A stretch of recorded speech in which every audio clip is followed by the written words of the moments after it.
Hello everyone and welcome back to TowerGate. It is TowerGate day number 943. 943. Thursday, October 31st, 2019. Yes, it is Halloween. Happy Halloween, everybody. I sure hope your weather for trick-or-treating is a lot better than ours. Kind of feel sorry for those kiddies that are going to be trick-or-treating tonight because it's going to be very cold, like 40s, low 40s, kind of blustery, windy. Had a lot of rain the last couple days, so it's going to be a pretty crummy night. So anyway, that's no fun for the kiddies, but hopefully they get plenty of candy. Maybe that'll make up for it. But anyway, hopefully you're having better Thanksgiving weather, or Halloween weather, better than ours. Anyway, if I can get it out there. But because it is Halloween, we might as well start off with something really scary. Something really scary. And to me, there's nothing more horrifying, more scary than the Rotten Reverend. The Rotten Reverend. Twitter has decided that they will no longer allow political advertising on the platform from this point forward. In response to that, the Rotten Reverend has tweeted out, quote, "This is the right thing to do for our democracy in America and for all over the world." Yes, that's right. This is the crazy sociopath, the Rotten Reverend, who paid over $1 million for a fake dossier to smear her political opponent in 2016 after cheating her primary opponent earlier in that year. And of course, her campaign has spent millions of dollars. Her campaign in 2016, I should say, spent millions and millions of dollars on social media ad buys. She is one hell of a hypocrite. Gosh, the Rotten Reverend, she has no shame whatsoever. You know, I think she's completely oblivious to her own hypocrisy because we see this time and time and time again. She comes out and makes a statement and you think, man, she's got to know that she is exactly, the pot calling the kettle black. She has got to know this. But you know what? The more and more I see this kind of stuff, I actually believe that she is such a sociopath that she does not even realize what a hypocrite she is. She's got a lot of problems, up here. The Rotten Reverend needs to be, well, first of all, she needs to be taken off the street. She's a criminal. And you look at the damage that she has done to this country in the last 3 years, going long before that. But, her most recent efforts in the last 3 years since the election and what she's been doing since then to try to destroy this country because she didn't win I've never seen anyone quite like her in my life. I've seen plenty of politicians lose some heartbreaking, tough elections. Generally, they go away, they're disappointed, they're sad, they go away, and they get on with their life. Not the Rotten Reverend. She determined, and when she lost the election, that she was going to punish every man, woman, and child on this freaking planet because they didn't make her president. They deprived her of her power. This is a sick, sick woman. She needs to be taken off the street, Mr. Durham. Read Lee Smith's book, Mr. Durham. She's the mastermind behind the plot. She planned, organized, directed, and controlled the coup. And is still doing it to this day. And she's still running loose out there. She's a threat. And she needs to be taken off the street. Not just because of her hypocritical tweets and her obvious mental problems, psychological problems, but she's just a nasty, nasty, divisive person, if you can call her that. She's some sort of a demon, I think. Her own husband said she works like a demon. She's the Rotten Reverend, the demonic buzzard. God, I can't wait till she's no longer with us, I think would be the best way I can probably phrase that. I'll be happy when she's no longer among the living, let's put it that way. Or in prison, locked up. I don't want to hear from her. I don't want to hear her tweets. I don't want to see her. I don't want to hear from her. But she refuses to go away. She won't go away. She's like one of them cold sores that, you get on your corner of your mouth. They go away. They come back. They go away. They come back. There's no way hardly getting rid of her. Lock her up. Put her in a padded cell and gag her or something. Jesus. Speaking of Lee Smith. Lee Smith was on Maria Bartiromo. promoting his book, and he should, and everyone should buy it. I'm going to buy a copy and tell you everything is in the book. But buy a copy if you like, and maybe you can get out ahead of me. So Lee Smith is on Maria Bartiromo, and he essentially describes the Rotten Reverend Clinton as the mastermind of the Trump coup plot. Now, he doesn't actually use the word mastermind, but he'll get there. But he says that the Rotten Reverend Clinton paid for a FISA warrant, or FISA warrants, we assume there's more than one, and also she paid for an FBI investigation. And then he goes on to elaborate with Maria Bartiromo what he's talking about. It's all in his book, and I'm looking very forward to getting my copy soon.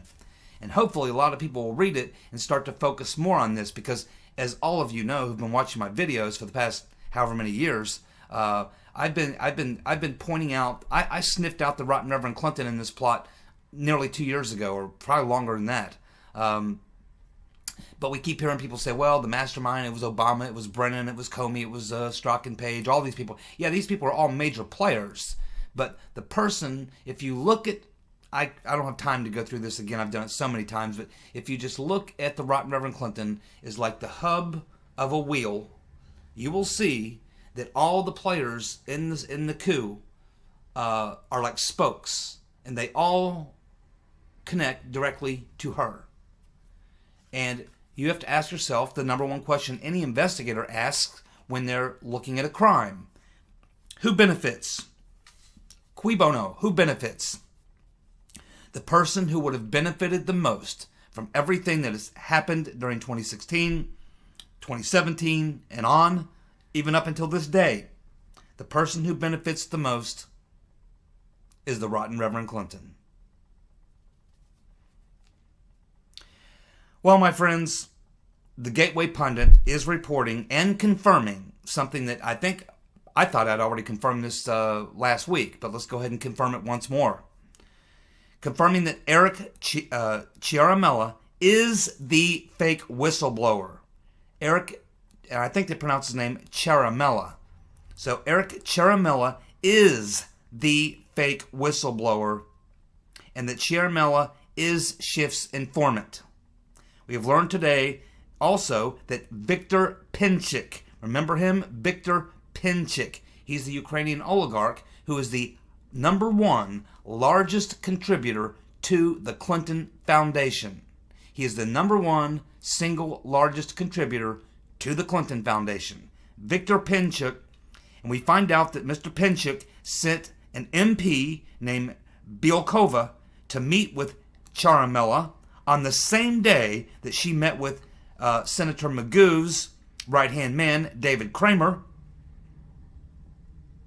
And that's essentially the same day that they really kicked off the so-called Steele dossier, or they kicked it into high gear. Ciaramella was also at the Matteo Renzi dinner that we discussed about a week ago, which included, of course, I went down the long list of names, of course, it was Kerry, Clapper, Biden, Valerie Jarrett, Loretta Lynch, and many other deep staters were all there.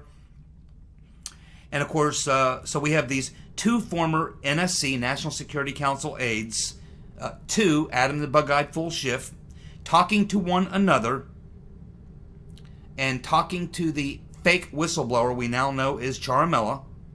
All three of these individuals are Obama holdovers that also worked for Trump and Biden. All three are magically involved in the Ukraine fake whistleblower event. Ciaramella also was in regular contact with Victoria Nuland and Kathleen Kavalik. Ciaramella also was involved in the loan guarantees with Ukraine. And now we find that Ciaramella worked with DNC operative Alexandria Chalupa in the creation of the Trump-Russia collusion hoax, thanks to Paul Sperry. Paul Sperry has an article out today. It's in Real Clear Investigations.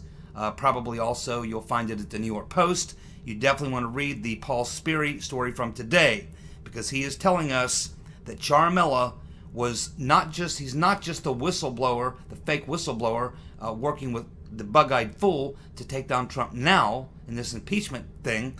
He was actually working with the corrupt Ukrainians and the DNC operative, paid operative, who was feeding information to the Clinton campaign and also to Glenn Simpson and to Michael Isikoff. This DNC operative, Alexandra Chalupa, Ciaramella was working with her in the creation of the Trump-Russia collusion hoax, according to Paul Sperry. Sperry says his source works for the NSC, and he says that Ciaramella was one of the leakers that has been leaking info on Trump since day one. He says that this NSC official, who's his source, has compiled a 40-page dossier on Ciaramella, and it is now being circulated to Republicans on Capitol Hill. Fred Fleitz is now saying that everyone knows who it is. It's Ciaramella. So look for, according to Paul Sperry, look for Louis Gohmert. Look for Louis Gohmert to out Ciaramella on the House floor in the days or weeks to come. We know who the fake whistleblower is now. And according to Paul Sperry, he says everyone already knows up on the Hill. He said the president knows, his cabinet knows, the Republicans know, the Democrats know, the New York Times knows, the Washington Post knows, CNN knows, everybody knows. Everybody knows who the fake whistleblower is. It's just a matter of time before someone is just going to say it. And according to Paul Sperry, he's going to put his money on Louis Gohmert. Yeah, Gohmert's crazy enough to do that. It might get him censored, but he probably doesn't care. I would be happy to be censored to drop the name of the fake whistleblower, and read the 40-page dossier right on the House floor. Louis Gohmert should go up and read this 40-page dossier on Ciaramella on the House floor. His ties to everything, including going back to the original coup attempt. He's connected everybody in the deep state and the coup plotters. Unbelievable. Now we know why the bug-eyed fool has to have these secret star chamber hearings in the basement of the Capitol, and will not allow proper cross-examination, will not allow other witnesses, will not allow any other information to come out. This is a totally rigged deal, and when this thing is uncovered, Ciaramella needs to be charged right along with the bug-eyed fool. His ass needs to be taken out in handcuffs. This is he's gone too far this time, in my opinion. And this is all going to blow up. This has all got to blow up in his face, and Gohmert should just come out now. He should just walk up on the House floor, up to the microphone, and start reading the 40-page dossier on Ciaramella, and then at the end of it say, and that is your fake whistleblower. Blow it wide open. I expect that may happen sooner than later. Well, it looks like this Obama-appointed judge has denied the stay, blocking the release of the secret grand jury material to Nadler, the Penguin, to his committee. Now we're talking about the grand jury material from the Mueller investigation. Now we know that they rarely ever allow grand jury information to be made public. And in the case of an impeachment, there is an exception made, but that's usually when you have a real impeachment and a real trial, which is held in the Senate. This judge is allowing this material, and this is two judges now, because the first appointed, probably the same judge that first allowed it. Then the DOJ made an argument against why this material should be released to the Penguin, and this judge is now, again, I don't know, I assume it's the same judge, or else it's a different Obama-appointed judge. Regardless of which judge it was, or if it's just one judge or two, the result is the same. They're allowing this to happen because they're saying it's a legitimate impeachment inquiry, when it is not. It is not. And it's not supposed to be an impeachment inquiry. It's only supposed to be done when you actually get to the trial process, which is held in the Senate. And then it's only selected material that's specifically pertinent to some line of questioning. So here we can see that the deep state is very deep, very wide, and when you're dealing with, I don't know why they're conducting anything or doing anything in D.C., in the District of Criminals. I mean, and that's why I really hope that when Durham starts, indicting people, And when he's doing his thing, I really hope that that's being done in Connecticut and not in D.C. What a shame. I don't know if they can go to a higher court. I'd take this all the way to the damn Supreme Court. If it were me. What a rigged deal. Man, the swamp is ugly. Gotta drain it. Well, Catherine Herridge of Fox News is reporting that Schiff's witness from the previous day, 2 days ago on Tuesday, this Colonel Alexander Vendeman, may have violated 18 U.S.C. 798 when he leaked the president's call to several other operators. Now, if you saw the press conference that Jim Jordan did, he said that when he went to actually question Vendeman about who he leaked this stuff to, the bug-eyed fool shut him down and would not allow the witness to answer the question and stopped Jordan from pursuing that line of questioning. Vendeman also admitted that he tampered with and tried but failed to alter the transcript of President Trump's phone call with the Ukrainian PM.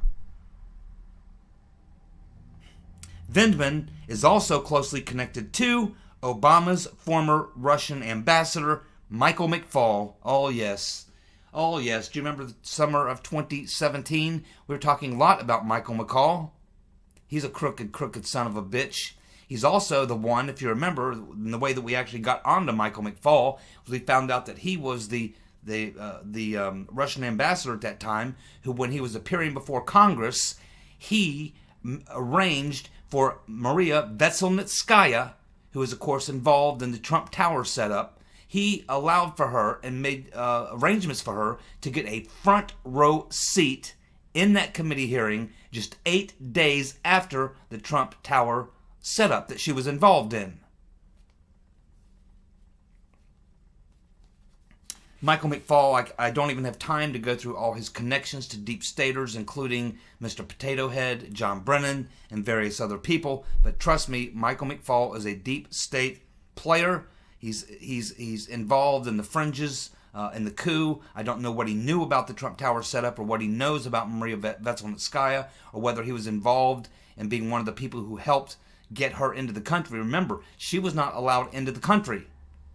But apparently, Preet Bharara, on the orders of Get Back Loretta Lynch, did something to allow her, gave her some sort of a waiver to allow her to come into the country. So she comes in, she takes part in the Trump Tower setup. Then she posts on Twitter a couple photographs she took from inside of Senator Magoo's office. Then she shows up in these hearings, and she's got a front and center seat, the best seat in the House. She gets the best seat in the House as McFaul is going through his, charade. And I believe that the hearings dealt with quite a few issues, but she was there in the interest of the Magnitsky situation, and he also was commenting and talking about the Magnitsky Act and various other things. So that's where the connection was. But he's a deep stater, and this son of a bitch, he definitely needs to be taken out and beaten with a stick, right along with a lot of other people. And this Vendeman, this guy here, he's a real clown. It's mind-boggling to sit here and watch this shit show. What you basically have is the bug-eyed fool dragging in bureaucrats to appear in hearings to talk about why they disagree with Trump's foreign policy. That's the whole thing. They come in and talk about why they disagree with Trump's foreign policy. If you are working in a bureaucracy, you're an ambassador, you work in the bureaucracy, and you do not agree with the president's foreign policy, it's you that should leave, not him. That's how arrogant these deep staters are. And we're also learning that he shows up in his full military uniform, the full military uniform, and I don't like it. Being a former military person, I don't like to see people using their former, their past, having served in the military, wearing their uniform, anything like that, to, sort of embellish their own character. I never liked people who do that. Very much. The day I got out of the Army, I would have thrown every damn one of my uniforms away and never worn them again, ever, if not for my mother, who wanted to keep them, and she's got them. I've never worn a single piece of my former military gear a single day since I left the military. My BDUs I gave to my friends. They all wanted them. Oh, dude, man, them camis are killer. Can I have them? Hell yeah, brother. I got 5 pair. Take them all.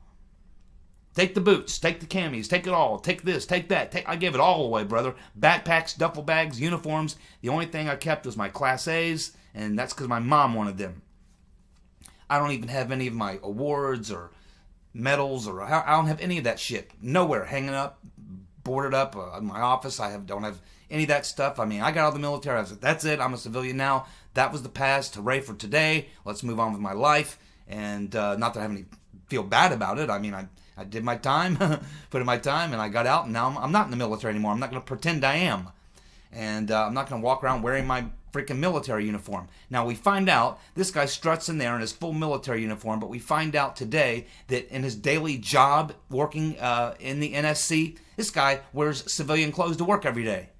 He wears khakis and golf shirts. He doesn't even wear a military uniform to work. But he showed up to those hearings in one. I don't like people like that very much, and he looks like a soy boy anyway. I just want to smack that guy in the top of the head. Who's the guy that used to smack people on the top of the head? Can't remember. Anyway, let's get on with the show. Well, it looks like we have the famed pathologist, Dr. Michael Baden, appearing on Fox and Friends this morning, basically saying that the Epstein's death was pretty much a homicide. He's seen a lot of those types of injuries. They're always homicides. We all know that Epstein was murdered. We all know that. You notice how quickly they put that one away? That one got put away quick. Yes, video cameras that apparently weren't working or got botched up, or the film's missing, all them people who were not cooperating in the investigation, all that sort of stuff that was going on for a couple days afterward, all the evidence that they supposedly collected from his mansion and from his pedophile island, all this evidence and all this information and all these people and all these names of all these Prince Philip, and of course you got the woman who was the one who went and recruited all the prostitutes for him, or young girls, or what have you, the sex slaves, whatever was going on there. And now it's all just poof. Disappears into the ether. Gone. But we all know, just like the Kennedy assassination, just like the Robert Kennedy assassination, and Martin Luther King, 9/11, and let's just keep on going right on down the line, my friends. The deep state, they got a long, long laundry list of dirty deeds done on our dime. Dirty deeds done on our dime. Dirty. No, that didn't rhyme. Doesn't work either. Nope, won't fit into the beat. Sorry. We'll try another song. But it's dirty deeds, and they damn sure weren't done dirt cheap. They were done on our dime, and I'm sure not at a low cost. Nothing the deep state does comes at a low cost. Ever. Well, it looks like Kamala Legs in the Air Harris is sinking fast. She's sinking fast. She's laying off campaign staffers. She's cutting her budget. She's seeing her money dry up. She's now slipped into a solid 5th place.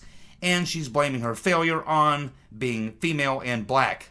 Racism and sexism. I don't even think she's black. But she pretends to be one on TV. Now, she never had a chance, to be honest with you. She's dumber than a doorknob. And she's obviously dumber than a doorknob. She's from California. She's a California senator, and she's lacking in fundraising. If anyone should have been able to raise a shit pot full of money, it should have been her. If you can't raise a shit pot full of money in California, and you're a left-wing nutcase demo commie like her, you probably suck. Well, Willie Brown didn't give us that kind of information, but we can assume that those sorts of things would occur, and that's how she got her political power anyway. Between the sheets with Mayor Willie Brown. That's how she got her start in politics. Maybe she couldn't turn any tricks to help her out in this particular presidential bid. That's all I can think of. I don't know. Maybe, that's how she got where she was. Let's be honest. But anyway, Kamala Harris, legs near Harris, is sinking fast. She's not going to do very well, I don't think, in Iowa, or if she even makes it that far. She might drop out before then, but she's polling like 5th at this point. So say goodbye to Kamala Legs and Harris. She's on her way out the door, right along with the other guy who just got out and nobody even remembers, Tim Ryan. Did you know that Tim Ryan just got out of the race a week ago? No, because you didn't even know he was in the race. There you go. He's from Ohio, by the way. Rowan Scarborough from the Washington Times. Rowan Scarborough has talked with Stephen Rowe. Many of you know him as the Swiss lawyer who was Mifsud's friend and attorney for quite some period of time. He says he no longer really represents him because he hasn't heard from him. He's gone missing again. But he is very, very familiar with what is on that recording that Barr and Durham listened to. And the Washington Times is asking, hey, do you know what it was that Barr and Durham would have learned when they were over in Italy listening to that tape by Mifsud, that recording? And he says, yeah, I can't tell you everything that's on it, but I can tell you a few. I can tell you, let me give you these hints. He says that that Barr and Durham likely learned from the Mifsud tape recording about Mifsud's missions and engagements. His missions and engagements.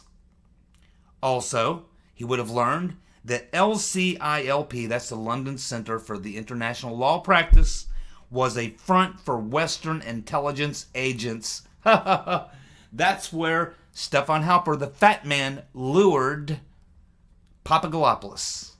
He lured him over to the London Center for the International Law Practice, and here's Papadopoulos that he got this great job in London. He has no idea that he just got lured in to a web of Western intelligence people who were going to set him up and frame him and try to take him down and destroy his life in an effort to destroy the president.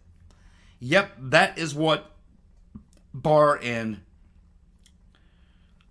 Durham learned while they were in Italy, and likely other things that Rowe will not disclose, but he said he will tell you that that's at least 3 things, or 2 things, that they absolutely would have learned.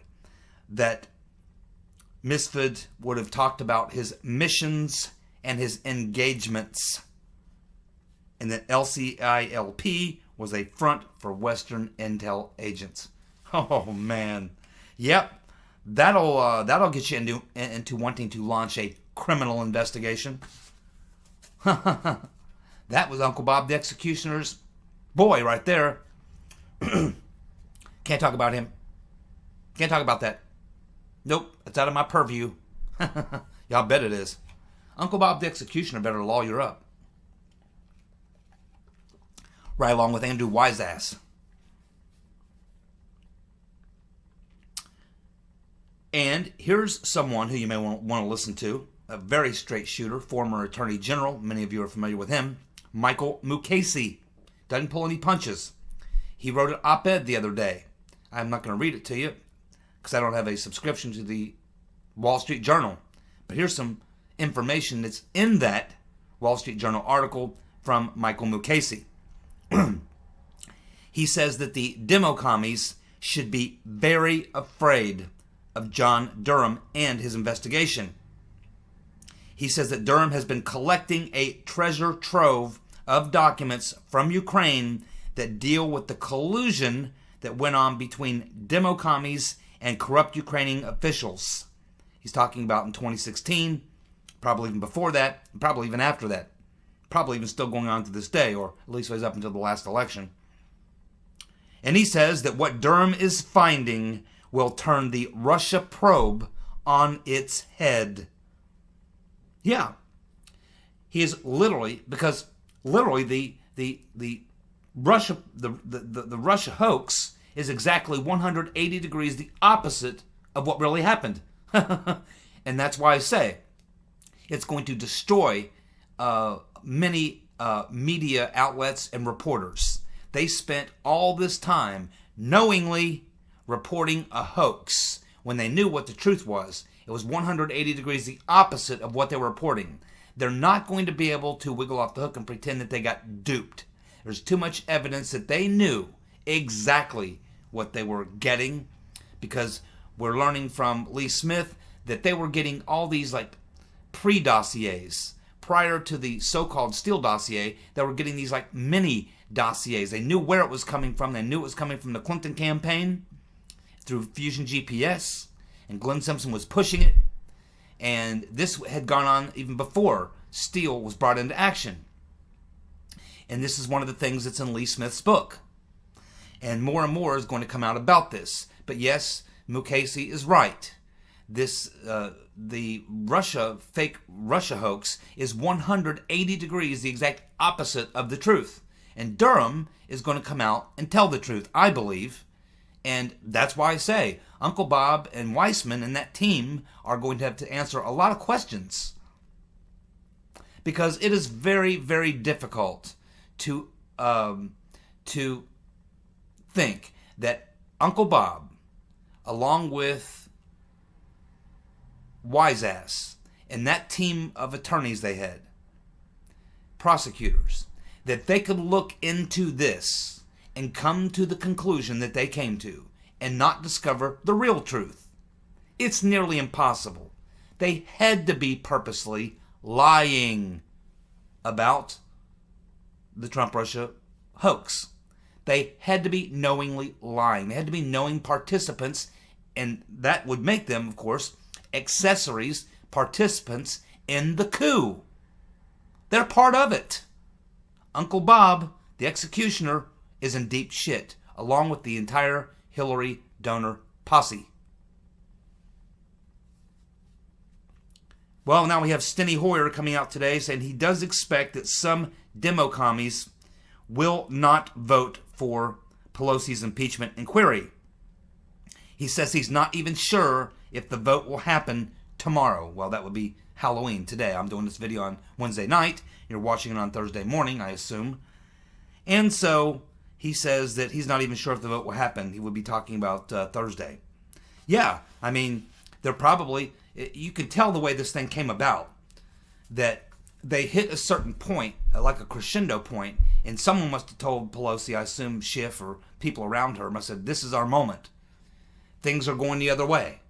We got to strike now. We got to do this now. The longer we wait, the more our plot is going to be unraveled, the more our lies are going to be unearthed, the more people are going to see through this, and these Democrats in our conference are not going to have the cover that this is supposed to provide. We have to move now. So this was an effort to move very, very quickly to try to get this vote done. It's still not going to accomplish what they wanted it to accomplish, because the Trump administration, the Trump, legal team is still going to say this is still not an actual real impeachment hearing. It still doesn't meet the sniff test, and they'll take it to court. And of course, we heard from the bug-eyed fool that, well, if you try to take it to court, and this is in Pelosi's order, whatever you want to call it, that they'll see that, they'll just treat that as obstruction, and then they'll charge Trump with obstruction and impeach him for obstruction, obstructing their fake investigation. So what happens, what's happening right now as we're speaking is they tried to go for this thing, trying to rush it through, because they knew that any more time would go by, they would lose a lot of those Democrats, those 50 or 55 Democrats that they need. But it looks like right now that they didn't move fast enough, because now we have Steny Hoyer saying, hey, some of these Democrats are just not going to fall in line. And what happens is if a few of them, say, defy Madam Botox, that will give courage to the others, and they likely may jump on board, and you might have 50 to 55 of these Democrats say, okay, no, we're not going to do it. And that kills it. You can't lose 50. They can't lose 50. They can lose 20, 25, maybe 30. Can't lose 50. So keep watching, my friends. The show is just about to begin. Thank you so much for tuning in. You guys have a good night. See you. Bye.